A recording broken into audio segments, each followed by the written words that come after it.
Praise the Lord, ye hands adore him. Praise him, angels in the high. Sun and moon rejoice before him. Praise him, all ye stars of light. Hallelujah, amen. Hallelujah, amen.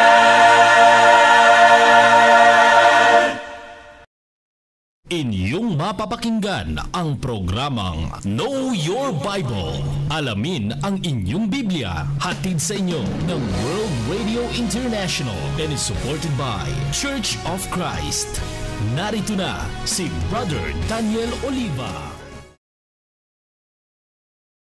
Magandang umaga po mga kaibigan at mga kapatid. Ito na naman ang programang Alamin ang inyong Biblia. Know Your Bible program, hatid po sa inyo ng World Radio International through Whites, Ferro Road, Church of Christ, and West Monroe, Louisiana, USA. Ang inyong po lingkod na nagbibigay ng mensahe, Brother Dan Oliva. Ito po ay marinig nyo every Sunday dito po sa GMA Radio, DWRA, Barangay, 92.7 FM, every Sunday between 5 to 6 o'clock in the morning. Pero ina-upload po natin ito sa YouTube every Friday para po sa ating mga kapatiran sa iba't ibang lugar sa Pilipinas at sa ibang bansa. Ang ating pag-uusapan ay pinamagatan kong The Rapture, Then Comes the End. Ang ating pong teksto ay 1 Thessalonians chapter 4 verse 16 to 17. This message is intended for October 27, 2024. Nais natin batin ang ating mga subscribers, listeners all over the Philippines, dito po sa siyudad ng Baguio, Benguet, La Union, Pangasinan, Abra, Ilocos, and all the places na nararating po ng ating signal sa radio and of course sa YouTube. This of course is international. So mamaya po ay babanggitin natin ang ating mga sponsors and event partners in spreading the word of God through the radio, through the YouTube or social media, and through different places na binibisita ng inyong lingkod sa pangangaral ng salita ng ating Panginoon Diyos. So ang pangmagat po ay The Rapture. Ang sa Tagalog po yung sa English, snatched away or taken up to the clouds. Yun po yung mabasahin nating teksto ngayon. Pero mas popular po yung salitang rapture, and that is what we'll be using here. Then comes the end. Now, basahin po natin ang teksto na ating ginagamit sa ating programa ngayon, The Rapture, Then Comes the End. Bakit ko napili itong subject na ito? Kasi nga marami pong Paul's teachings in connection with the rapture, with the second coming of Christ, with the end of the world. So, dahan-dahan lang po ang ating pagtalakay, and I hope you will be able to follow. At kung hindi po, pwede kong ipadala sa inyo yung outline nito sa inyong email and other materials na ginagamit natin para ipaliwanag yung doktrina na ito. Now, let's go to the reading of the verses.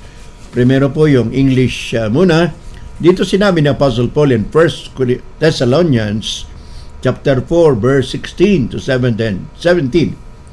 For the Lord himself will come down from heaven with a loud command, with the voice of the archangel, and with the trumpet call of God, and the dead in Christ will rise first. And after that, we who are still alive and our left will be caught up. Yun po yung word na rapture doon na pinasok nila.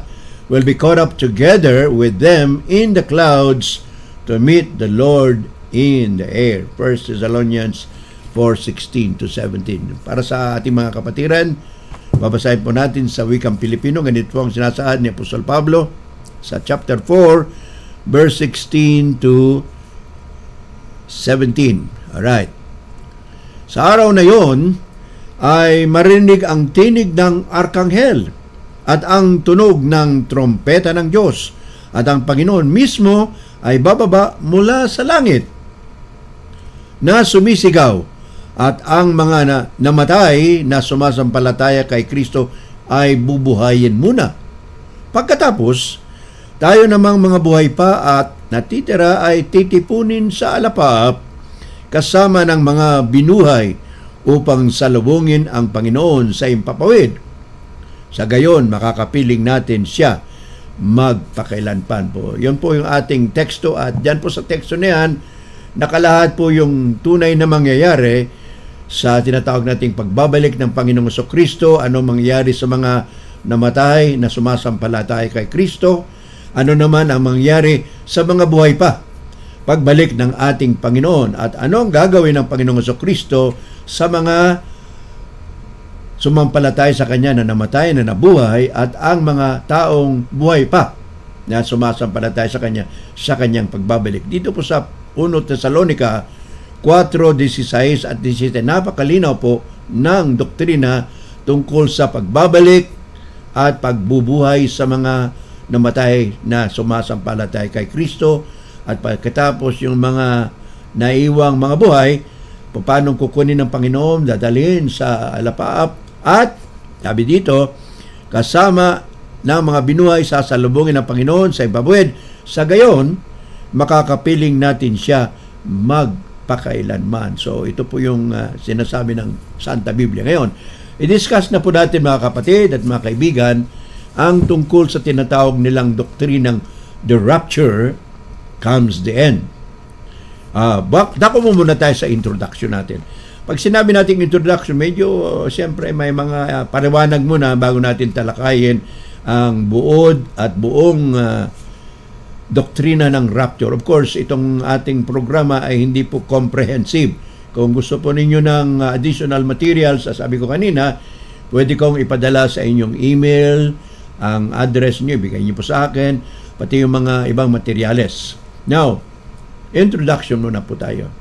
Millions of people have lots of questions on the rapture since then and now. So, napakarami pong mga tao, sabi nating milyones, o baka bilyon pa, ang maraming katanungan tungkol sa tinatawag nilang rapture.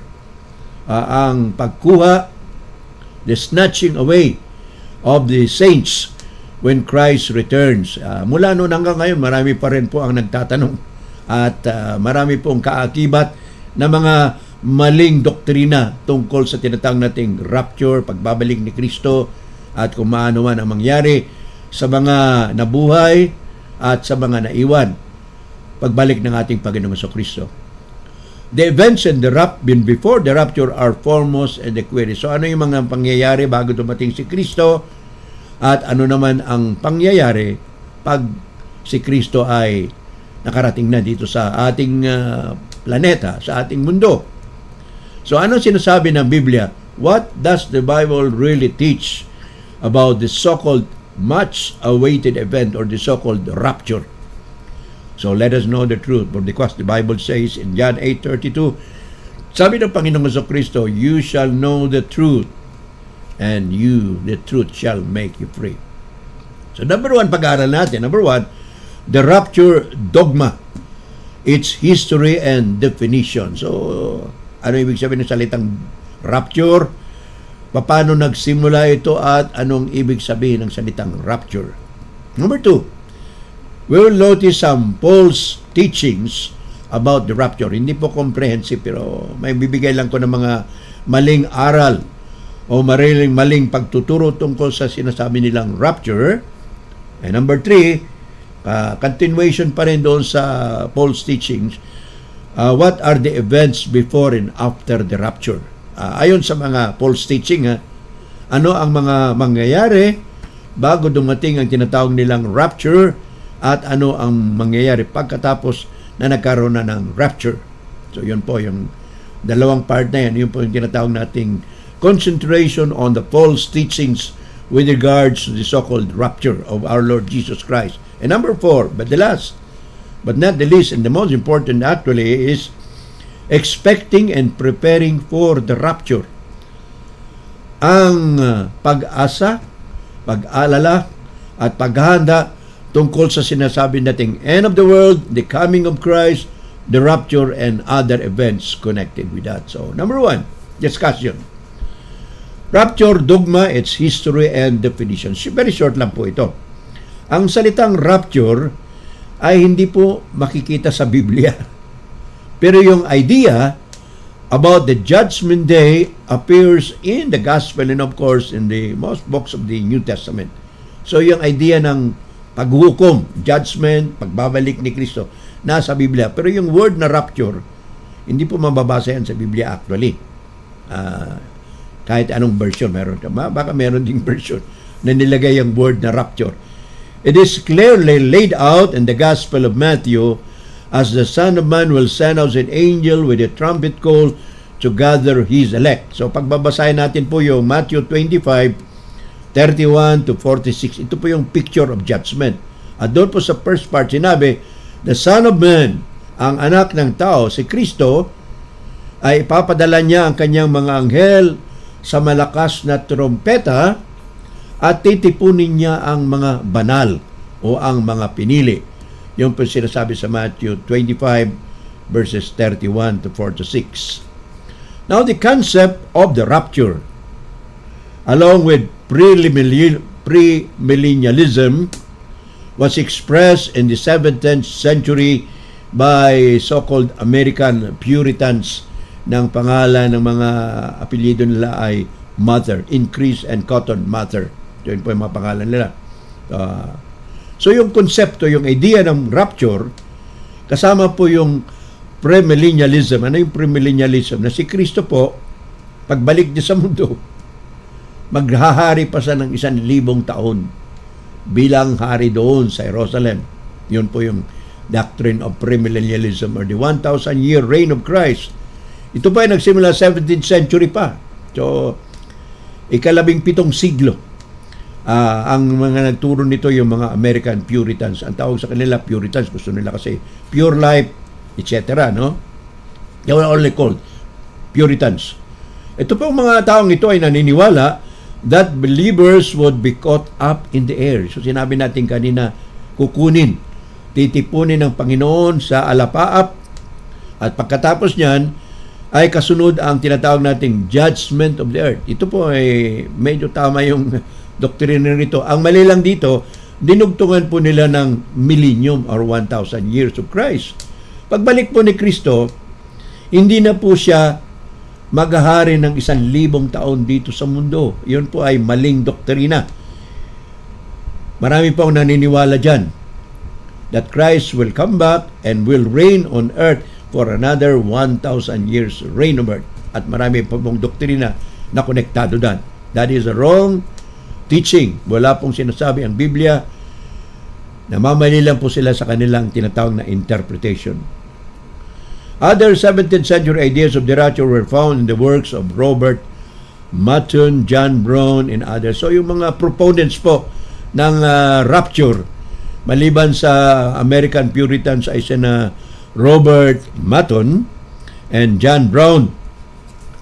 The origin of the term extends from 1 Thessalonians using the Greek harpazo. So sa 1 Thessalonians chapter 4 verse 16 and 17, ang ginamit po na terminology sa Grego ay harpazo, meaning to snatch away or to seize.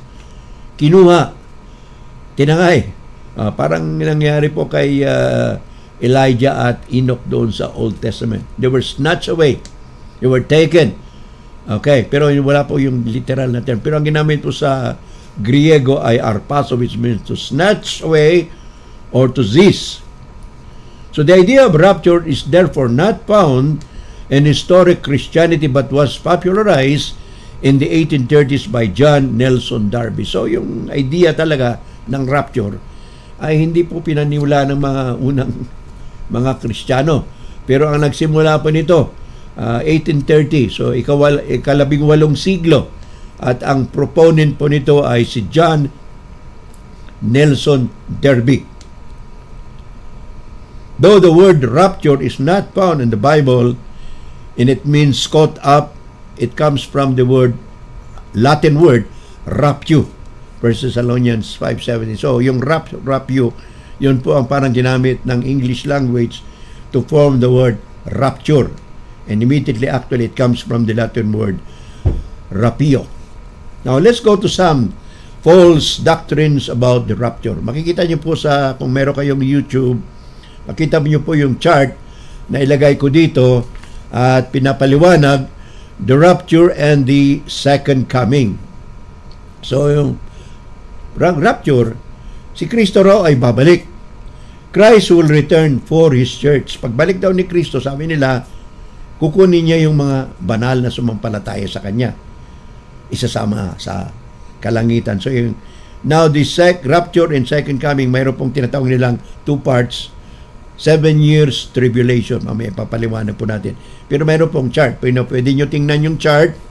Makikita nyo po dyan ang explanation. Now, let's go to the explanation of some false doctrines about the rapture. Ano po yung mga maling doktrina? Number 1, the second coming of Christ is in 2 parts, separated by a period of 7 years. Yung 7 years, ito yung tinatawag nilang tribulation. Masyadong paghihirap, matinding paghihirap, may magkakaroon ng tinatawag na persecution o pag-uusig sa mga Kristiyano.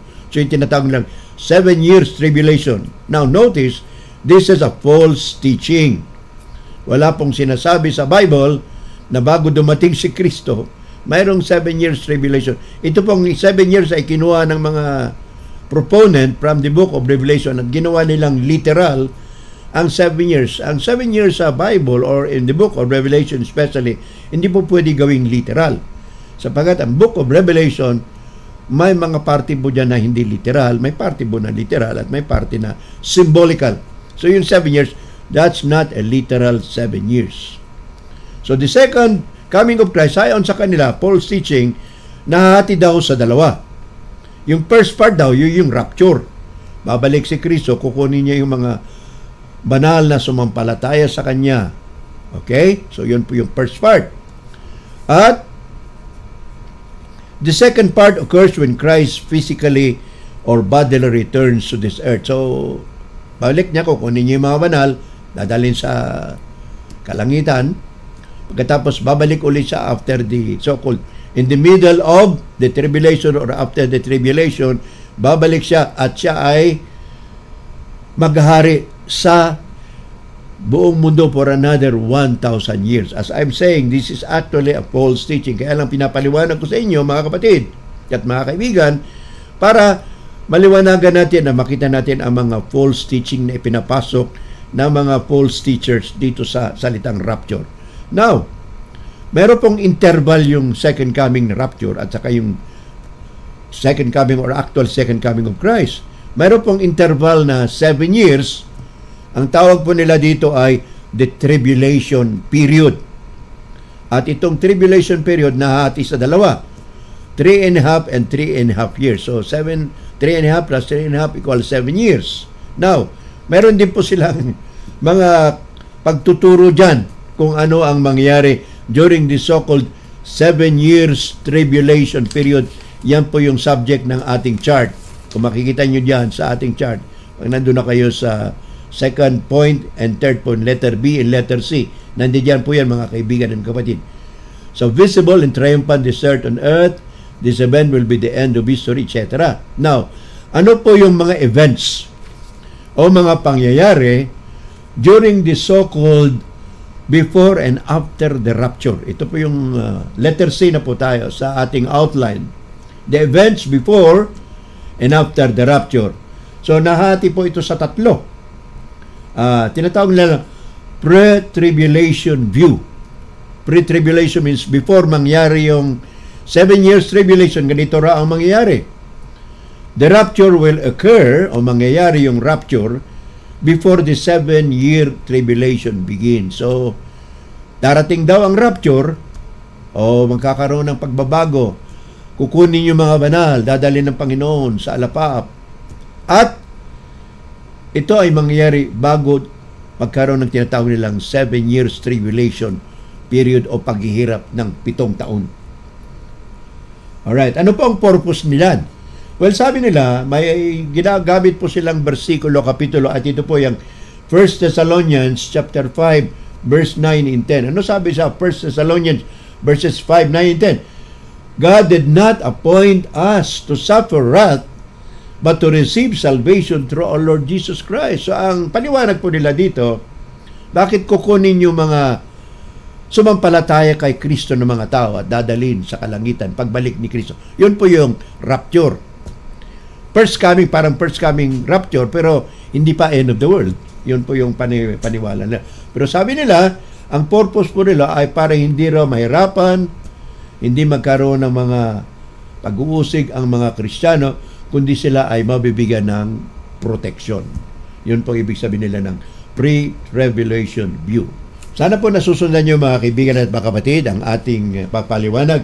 Now let's go to the second part of the events before and after the rapture. Ito yung pinatawag nilang mid-tribulation view, yung sa gitna ng tribulation.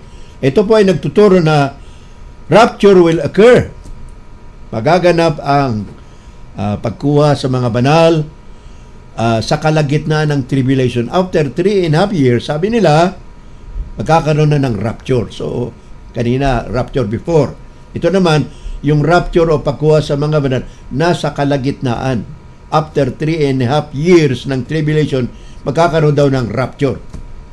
The first half of tribulation will be marked with lesser judgment and more severe beginning after the rapture. So, parang magkakaroon ng judgment ang Panginoon sa mga tao sa mundo.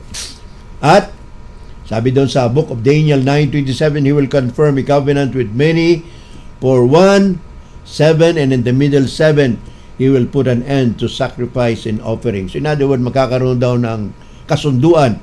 7 years and 3.5 years, after 3.5 years, no middle na ng 7-year tribulation, there will be no more sacrifices. In other words, parang wala ng chance. Hindi nabibigyan yung mga ayaw maniwala kay Kristo. Okay, yun po yung doktrina nila. Number 3 and last part of the so-called tribulation period or events after and before the rapture, ito po yung post-tribulation view. Ano yung post-tribulation view? Yung pagkatapos po ng tribulation na 7 years, sabi nila, the rapture will occur. Mangyayari po yung rapture.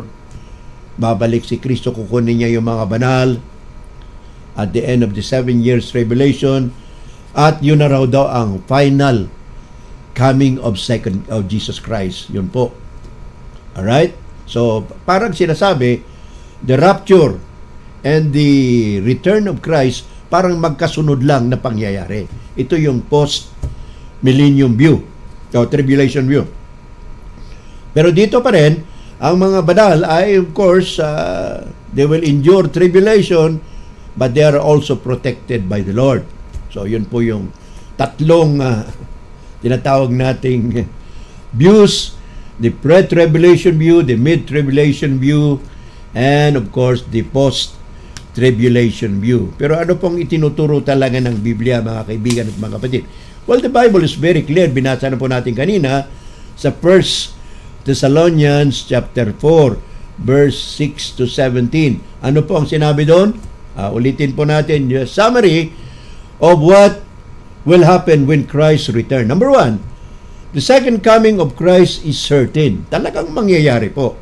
Sabi ng Panginoong Jesucristo sa John 14, 1 to 2 to 3, sabi niya, I will come again and receive you unto myself. So, babalik ako, sabi ni Kristo. Number 2, the time of second coming is not revealed. Si Kristo mismo ay nagsabi sa Matthew 24, verse 42 to 44, sabi niya, the coming of the Son of Man is sudden and unexpected or unannounced. Parang isang magnanakaw. Ayon kay Apostol Pablo sa 1 Thessalonians 5:2. So, walang nakakaalam, bigla, hindi sasabihin kung kailan. Pero meron pong mga false teachers. 1800, nagbigay na sila ng prediction, 1900, nagbigay. Ewan ko lang sa panahong ito, kung meron pa nagbibigay ng petsa. O meron pa ako nabasa, year 2026, parang ganun, babalik na ang ating Panginoong Jesucristo. Ba't nila alam? Yung mga anghel nga. At sabi po doon sa Marcos, even the Son of Man does not know. Paliwanag po natin yan later on, but not yet this time. So the angels, even the Son of Man, does not know when He will return. Paliwanag natin yan later on. Now, the coming of Christ also will be visible. Doon po sa pre-tribulation view, pagbalik daw ni Kristo, yung mga banal lang makakakita sa Kanya. And of course, that is false. Because in Revelation chapter 1, verse 3 and verse 7, sabi doon, pati yung mga tumusok sa tagiliran ng Panginoon, makikita ang ating Panginoon. So nabubuhay sila, pati yung mga sasama, nabuhay, at makikita nila ang ating Panginoon. So that's visible. And of course, the second coming of Christ will be final. There will be a resurrection. And of course, the enemies of God will be destroyed. Sino yung pinakalas na enemy ng Panginoon? Death is the last enemy to be destroyed. In other words, hindi na mamamatay ang tao. God's reign will be final. And of course, sinasabi ko kanina, wala pong 1,000 years na literal na mag-ahari ang Panginoong Jesucristo doon sa Jerusalem. That is a false teaching. And when Christ return, He will destroy this earth. Ayon sabi na sa Apostle Peter, 2 Peter chapter 3, verse 10. Mamaya po, tatalakayin ulit natin yan. Now, let's go. Ano po ang dapat gawin ng mga Kristiyano? Ngayon, sa atin, kayo pong sumasampalataya kay Kristo, ano po ang dapat natin gawin? We should expect and we should prepare for the second coming of Christ. Kasama na po doon yung tinatawag nilang rapture. Kasi sinabi na natin kanina doon sa 1 Thessalonians 4:16, pagbalik ni Kristo, bubuhayin yung mga namatay. At saka yung mga nabubuhay, titipunin sa alapaap. Yung parang ideya yun yung rapture. So, isa lang po. Pagbalik ni Kristo, kasama na rin yung idea ng rapture, kasama na rin din po ang pagwawakas ng buong sandaigdigan. Wawasakin po ang mundong ito. Mamaya, babasahin po natin yung teksto. Well, Jesus Christ said, in Matthew 24:36, ito yung sinasabi ko kanina. Jesus said, concerning the day and the hour, no one knows, not even the angels in heaven, nor the Son, but the Father only. Matthew 24:36. Bakit hindi alam ng Panginoong Hesus na siya, hindi niya alam kung kailan siya babalik? Well, the explanation there, brother and sister, is that yung human nature ni Christ, yun ang tinutukoy doon. But when Christ came down to earth, He gave up His power. According to Philippians chapter 2, verse 5 to 8. He emptied Himself, taking the form of a servant, not counting to be equal with God. So, voluntary po na isinuko ng Panginoong Jesucristo yung kapangyarihan, yung power na yan, to know something. Pero hindi po ibig sabihin na nang isinuko niya, i-give up niya, wala na po sa Kanya. Hindi niya lang po ginamit ang kapangyarihan at otoridad na yun. That is what it means here. When Jesus Christ, even the Son of Man, does not know the day and the hour. Matthew 24:36. As no one knows, kahit sinong tao, pati yung mga anghel, hindi nila alam. As no one knows the second coming of Christ, brothers and sisters, what shall we do? Ano po ang gagawin natin? Now, I would like to propose some ways to prepare for the return of Christ and the so-called rapture. Yung rapture do yung kukunin yung mga banal at saka yung mga namatay, mga naiwan, pagtitipunin ng Panginoon, dadalhin doon sa kalangitan. Yun po yung idea ng rapture. And of course, the idea of the word rapture is not found in the Bible. Ano pong pamamaraan? 1 Thessalonians 4:18, sabi ni Apostle Paul, wherefore, comfort one another with these words. Bakit comfort? Kasi, ang mga banal na sumampalataya kay Kristo, namatay ka man, pinatay ka man noon, the final destiny of the saints will be heaven. Hindi po destruction, hindi po hell. So, we have to comfort ourselves na dito man sa mundo, hindi tayo nagtagumpay, hindi tayo nabigyan ng kasiyahan physically ends. Doon po sa kalangitan, it will be final. It will be a day of rejoicing together with God forever and ever. Ano pa sabi ni Apostle Paul? Ephesians 5:15-16. See then that you walk circumspectly, not as fools but as wise, redeeming the time because the days are evil. Mayroon pang nagsabi, you live every day as if it could be your last. May paliwanag po natin yan. So sabi ni Apostle Paul, maging matalino tayo. Hindi mga mangmang. Ginagamit ang oras sa tamang pamamaraan. Hindi, in other words, do not waste your time. Always use your time to please the Lord, to serve our fellow men, and to perfect ourselves as like Christ. Yun pang ibig sabihin ni Apostle Paul, redeeming the time. At may nagsabi nga, live every day as if it could be your last. In other words, araw-araw, sa pagkita natin ng sangmaliwanag, ibig sabihin, huwag nating isipin na marami pang panahon. We also think that should be or that could be the last day na nandito tayo sa lupa. Not because God does not like us to live, but because Christ will come anytime, and the Lord will always also take us anytime. Sapagkat sinabi ng Hebrews 9:27, for it is appointed for man once to die, and after that, the judgment. Ano pa? Letter C, number 3. Ano sabi ni Apostle Paul sa Colosas 3:23-24? Whatever you do, work heartily, as for the Lord and not for men, knowing that from the Lord you will receive the inheritance as your reward. Ano ibig sabihin ni Apostle Pablo? Ano man daw ang gawin natin, gawin ng buong puso para sa Panginoon, hindi para sa tao. In other words, what we do is always for the glory of God. Sapagkat alam natin na kapag tayo sumunod sa Panginoon, anuman ang sitwasyon natin, tatanggap tayo ng ating reward, gantimpala. Ano sabi ni Kristo? Revelation 2 verse 10, be thou faithful unto death, and I will give you the crown of life. Maging tapat kayo hanggang kamatayan, at ibibigay ko sa inyo ang korona ng buhay. And then Paul said also, Philippians 2 verse 12, work out your own salvation with fear and trembling. Ano pa ibig sabihin ng work out? Ibig sabihin ng work out means ang pininiwala natin kay Kristo, ang ating pagkikristo, hindi po lang sa salita at hindi lang po sa isip. Maraming tao they will say, I love God, I like to follow God, pero puro lang po salita, walang aksyon. So ito pong ibig sabihin ni Apostle Paul. Work out means faith with works. Sapagkat ang demonyo naniniwala rin. Pero hindi naman siya nagtatrabaho para pasayahin ang ating Panginoon. So that's what it means by work out your own salvation with fear. Yung fear ito, reverential fear, respeto. At may panginginig. Hindi po panginginig dahil sa takot, kundi respeto. We respect God. That is the idea there. It's not literal.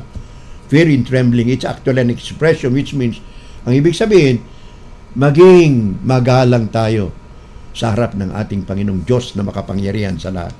Conclusion, mga kaibigan at mga kapatid, sa ating pagtatapos, Jesus Christ warned that false Christ and false prophets will arise and perform great signs and wonders so as to lead astray, and if possible, even the elect.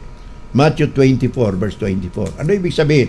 So sabi ni Kristo, mga bulaang Kristo, mga bulaang propeta ay darating, kagawa ng mga himala, mga tanda at mga kababalagan para iligaw ang marami, pati na rin ang mga pinili ng Diyos. So kung hindi tayo careful, mga kapatid, Kristiyano ka na, membro ka ng Iglesia ng Panginoong Jesucristo, subalit hindi ka naman maingat kung saan-saan ka nakikinig na programa ni pastor na ganito, brother ganito, pero yung mga programa ng kapatiran hindi mo pinapanood. Ninineglect mo, mas gusto mo pa yung ibang bagay na nakikita mo sa social media kaysa pakinggan mo ang paliwanag tungkol sa Panginoong Jesucristo, sa kanyang pagbabalik at pagkuha sa mga banal at ang tinatawag nating last day or last judgment, at kung saan tutungo ang mga sumasampalataya kay Kristo at kung saan tutungo ang mga hindi sumasampalataya at hindi sumusunod sa ebanghelyo ng ating Panginoong Jesucristo. Ano pa sabi ni Kristo? Matthew 26:41, keep watch and pray so that you will not give in to temptation. For the spirit is willing, but the flesh is weak.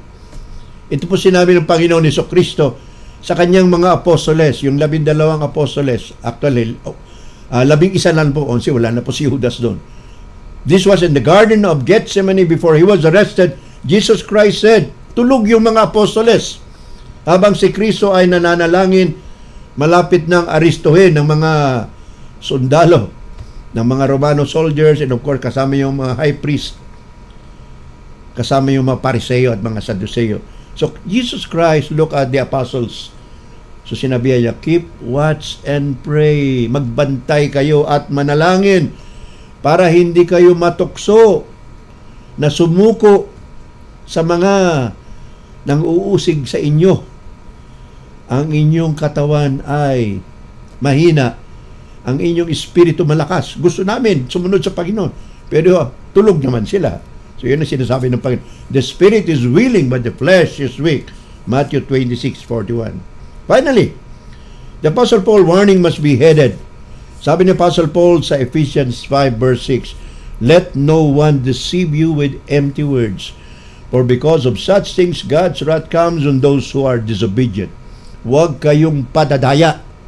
Maraming magagaling magpaliwanag sa pulpito, sa social media, sa paliwanag nila sa pagsusulat, etc.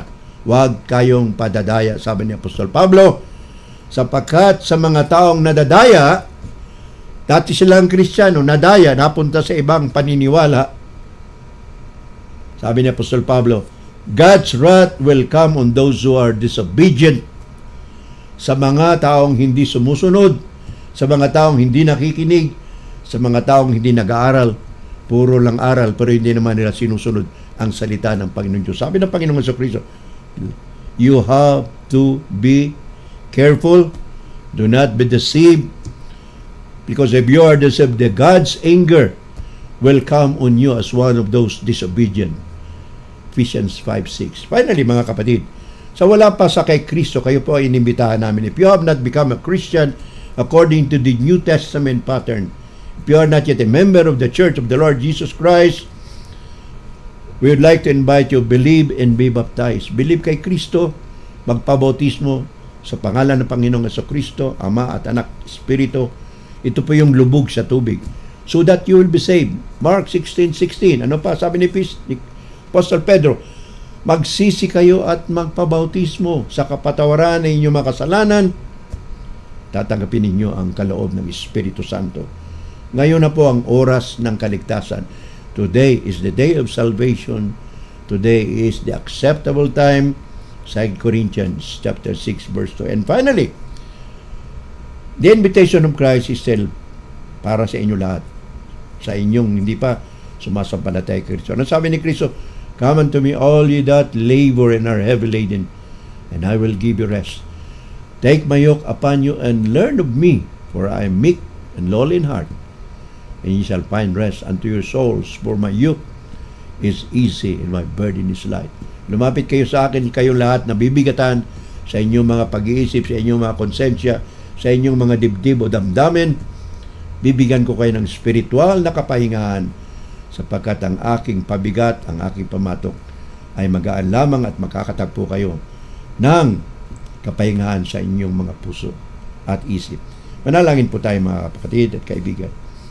Ama namin, marami pong salamat sa leksyon tungkol sa pagbabalik ng Panginoong Jesucristo, tungkol sa pagkuha niya sa mga banal, maging sila man ay buhay at patay, at pagdala sa kalangitan, ang kanyang final na warning at ang kanyang pagtungo sa kalangitan kasama ang mga banal. Dinadalangin namin ito na ito po ay tanggapin ng mga nakarinig, magsaliksik pa sila sa inyong salita. Pagpalain niyo po sila, Panginoon. Pagpalain niyo rin ang istasyong ito, ang aming mga sponsors, ang aming mga partners sa pangalan ng inyong salita.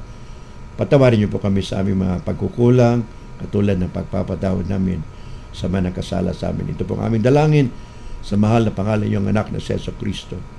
Amen.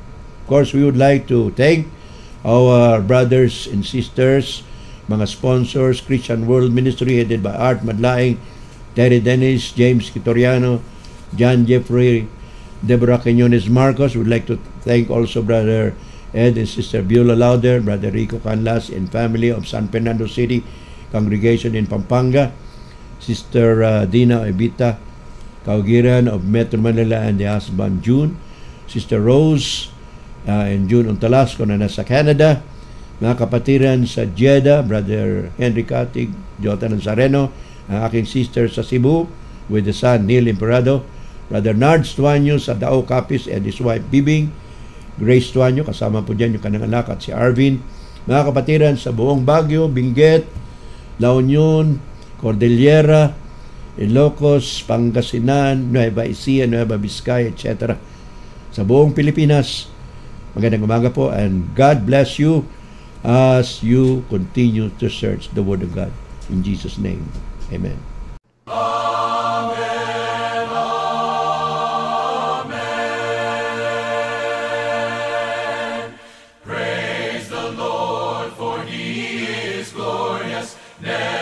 Shall his promise fail? God hath made us victorious. Sin and death shall not prevail. Hallelujah, amen. Hallelujah, amen. Amen,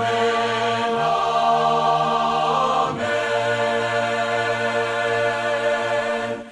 Praise the Lord of our salvation. Host on high, his power proclaim. Heaven and earth and all creation, laud and magnify his name. Hallelujah, amen. Hallelujah, amen.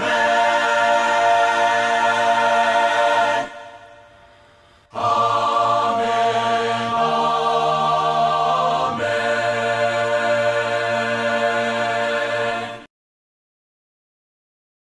Inyong napakinggan ang programang Know Your Bible. Alamin ang inyong Biblia. Hatid sa inyo ng World Radio International and is supported by Church of Christ.